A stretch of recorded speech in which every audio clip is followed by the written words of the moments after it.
Well, we can't have a conversation and not talk about everything that's happening globally. In this current climate of war, tech disruption, macroeconomic headwinds, what is one thing founders are underestimating right now? I think that the impact of the recent release or the imminent release from Anthropic of their Mythos model, which is capable of effectively agentically forming and running cyber attacks, should have everybody very worried. It has governments worried, it has banks worried, but I don't hear founders calling me up saying, hey, what should we do about this? And particularly if founders have been using generative AI tech to build code, Claude Code or Cursor, whatever it may be, for the last couple of years, they probably have lots of security issues that are latent in their systems that they're not aware of. And so if the bad guys now have weaponized LLMs or have used a LLM weapon provided to them by a large lab like Anthropic to go and find those vulnerabilities and attack systems, it's going to happen. And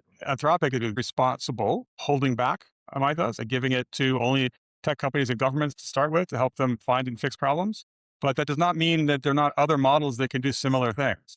So Mhm. you can bet that today somebody is using an open source model to try to take their cyber attacks up the next level.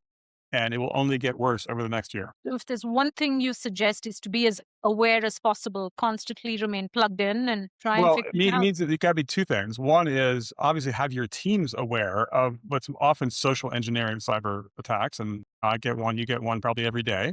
And they're Mhm. new and they're creative. And I always like to see, how clever are they? But people get tricked and it happens. And because we're all humans, that's one. The other one is really focused on the engineering side, making sure that you are really looking yourself at your code, that you're doing a security audit, that you are really making sure that it's rock solid. You've got it instrumented to know if somebody's getting in there and causing a problem or cycling out your data.